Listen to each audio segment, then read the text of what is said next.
আজকে ডিএসসি পল সায়েন্সের 6 সেমিস্টার সাজেশনটা বলছি, তোমরা পড়তে থাকো।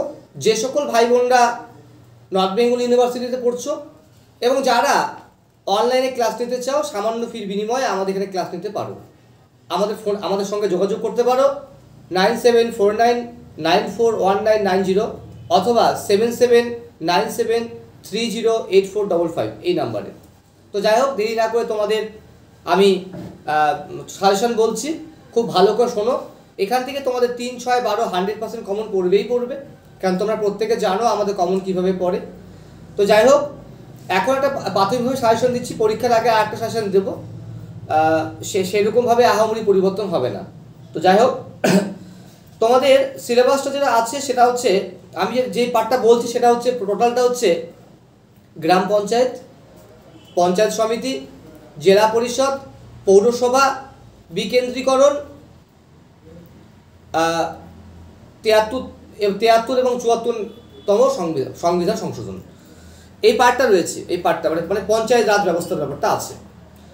এর মধ্যে তোমাদের 3, 6, 12 সব ক্ষেত্রেই বলছি তোমরা খুব ভালো করে পড়ো। সেটা হচ্ছে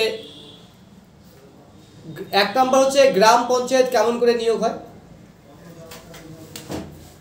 এদের কার্যকলাপের মেয়াদ, একসঙ্গে বলছি, কার্যকলাপের মেয়াদ, কার্যাবলী সম্পর্কে আলোচনা করো। পরীক্ষায় কিন্তু খুব কমন রয়েছে, 6 বা 12 হিসেবে আসবেই পরীক্ষায়। 2 নাম্বার একইভাবে পঞ্চায়েত সমিতি কীভাবে হয়, এটি মানে এর হচ্ছে কার্যাবলী সম্পর্কে আলোচনা করো এবং গঠন ও প্রকৃতি সম্পর্কে আলোচনা করো। পরীক্ষা খুবই কমন রয়েছে।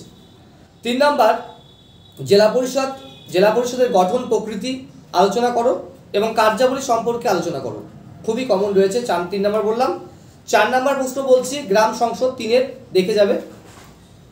পরের প্রশ্ন হিসেবে বলছি পৌরসভা কেমন করে গঠন হয়, এর কীভাবে গঠন হয়, এর প্রকৃতি এবং কার্যাবলী সম্পর্কে আলোচনা করো এবং আয়ের উৎস, প্রত্যেকটা ক্ষেত্রে তোমাকে আয়ের উৎস তোমার জানতে হবে। অর্থাৎ গ্রাম পঞ্চায়েত, পঞ্চায়েত সমিতি, জেলা পরিষদ এবং পৌরসভা, এদের আয়ের উৎস সম্পর্কে লেখো, খুবই কমন রয়েছে, 100% পরীক্ষা আসবে। 73তম এবং 74তম সংবিধান সংশোধন আইন সম্পর্কে লেখো। অর্থাৎ 73টা হচ্ছে পঞ্চায়েত আর পৌরসভা হচ্ছে 74 নাম্বার সম্পর্কে আলোচনা করো। পরীক্ষা 3, 6 100% আসবেই আসবে, ঠিক আছে। পরের প্রশ্ন হিসাবে 3-এর দেখে যেতে পারো, এটা সেটা হচ্ছে গ্রাম পঞ্চায়েত ব্যবস্থার কারণগুলি লেখো। পঞ্চায়েত ব্যবস্থার কারণগুলি লেখো, ঠিক, খুবই কমন রয়েছে। আর শেষে আর একটা প্রশ্ন বলছি, বিকেন্দ্রীকরণ বলতে কি বোঝো, বিকেন্দ্রীকরণের গুরুত্ব, তাৎপর্য, এর পক্ষে বিপক্ষে বা সুবিধা অসুবিধাগুলি লেখো। পরীক্ষা 100% 6, 12 কিন্তু আসবেই, বাস এতটুকুই তোমাদের কমন। এর বাইরে ছোট্ট সিলেবাস, বেশি কোশ্চেন দিচ্ছি না, যা দিচ্ছি মোটামুটি পড়তে থাকো, 100% এখান থেকেই পাবে। চ্যানেলটি ভালো লাগলে তোমরা অবশ্যই চ্যানেল লাইক শেয়ার করবে এবং নোটের প্রয়োজনে অনির্দিষ্টভাবে আমাদের ফোন করতে পারো। সকলে ভালো থাকো, সুস্থ থাকো, ধন্যবাদ।